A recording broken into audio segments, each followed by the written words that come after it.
façon formelle. La mandature passée a été un gouffre pour les finances de Saint-Georges-de-l'Oyapock, qui a vu ses dépenses de fonctionnement augmenter de plus d'1 500 000 €. Elle a confondu économie et démagogie.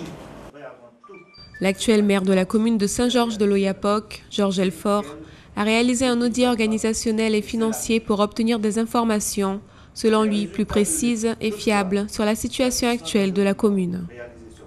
Hier, dans la matinée, il a analysé les données qu'il décrit comme le résultat d'une mauvaise gestion, en faisant référence à l'ancienne maire de Saint-Georges, Fabienne Mathurin-Brouard. Selon l'audit réalisé par Georges Elfort, la commune aurait un déficit de plus de 3 millions d'euros. C'est donc le moment d'entamer des procédures pour redresser la situation. Georges Elfort considère que 2 points importants pour sortir de la crise seront un prêt de restructuration qu'il prévoit de demander et la suppression de postes. L'audit recommande la suppression de 24 postes de contractuels.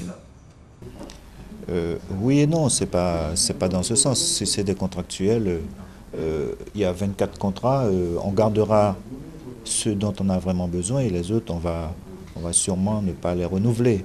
Mais ça ne veut pas dire que lorsque vous êtes contractuel, vous savez qu'au terme de votre contrat, on n'est pas obligé de vous engager.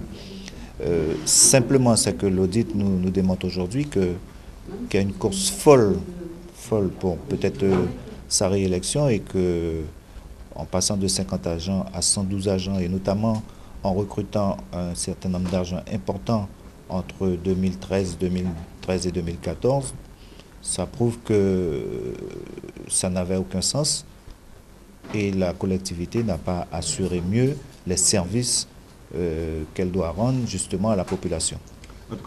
La mandature est bien plan B, explique Georges Elfort.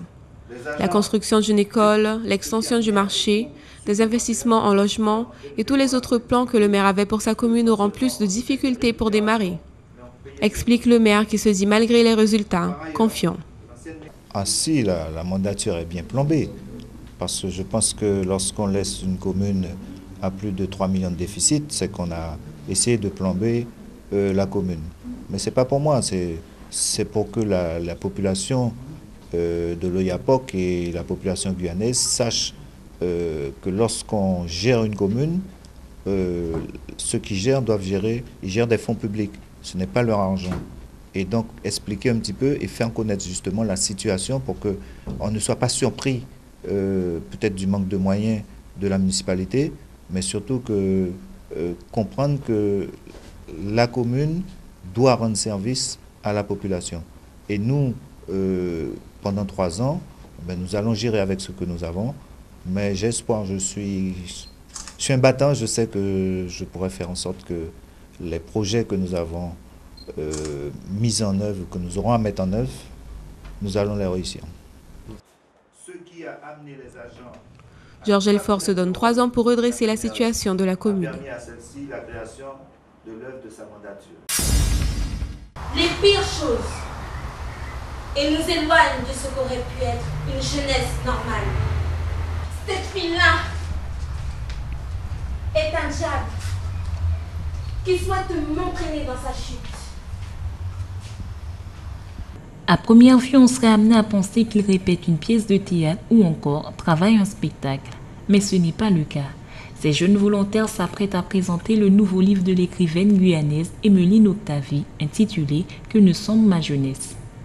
Pour la sortie de son livre, l'auteur a souhaité l'originalité et pour ce faire, 22 jeunes volontaires seront sur scène et présenteront quelques tableaux du livre vendredi 27 juin à l'encre. À noter aussi une séance de dédicace le samedi 28 juin à la librairie guyanaise.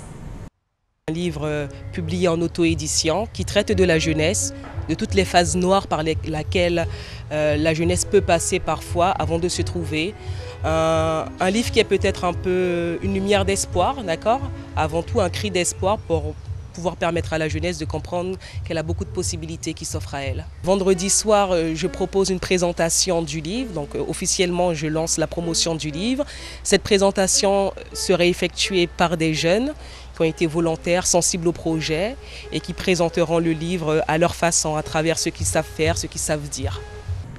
Axée sur la jeunesse, Emeline Octavie a voulu écrire un livre qui nous donne à entendre le cri de la jeunesse, malgré le bruit qui l'entoure et le silence qui la guette. Grossesse, école, flirt, solfège, suicide, drogue. Dans ce livre, on retrouve toutes les problématiques que peut rencontrer un jeune. Si je prends ici le cas de la Guyane, beaucoup d'enfants n'ont pas forcément la chance d'avoir des parents qui les suivent quotidiennement, qui les suivent jour après jour. Donc c'est important que les parents puissent parler des différents choix que s'offrent aux jeunes, mais aussi montrer que tout simplement qu'un parent soit là, conseille son enfant, ça a de l'importance. Bon, je le dis bien modestement, je prête ma voix à la jeunesse. Je ne me tiens pas à l'écart, je reste prêt parce que j'étais jeune il n'y a pas si longtemps, je ne suis pas encore totalement vieille. Mais voilà, prêter sa voix à la jeunesse, montrer que ce par quoi ils passent, ce qu'ils pensent irréalisable, beaucoup avant sont passés par là et ont trouvé une voie, un chemin, montrer qu'ils ne sont pas solitaires dans ce passage parce que c'est un passage obligatoire, obligé, la jeunesse. On est tous passés par là, on passera tous par là, en tout cas pour ceux qui viendront. J'ai essayé de sélectionner les problématiques dans lesquelles on retrouve souvent la jeunesse, pas forcément de belles problématiques, hein. Il s'agit de prison, il s'agit de suicide, il s'agit de grossesse précoce, il s'agit également de mauvais choix, de sombrer dans l'alcool, dans des drogues assez dures lorsqu'on est jeune. Et oui, ça a été une gymnastique de pouvoir passer de l'un à l'autre, mais en tout cas je pense que ce sont tous les mots qui entourent notre jeunesse et je me devais en fait de les exposer. Très sensible aux difficultés rencontrées par l'adolescent et la force qui l'anime quand on y prête attention, dit-elle.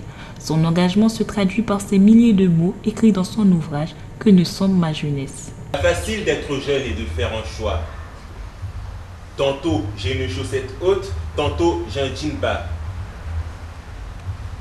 J'ai l'air moins stupide, la casquette à l'envers, et je passe pour un con si je la mets dans le bon sens.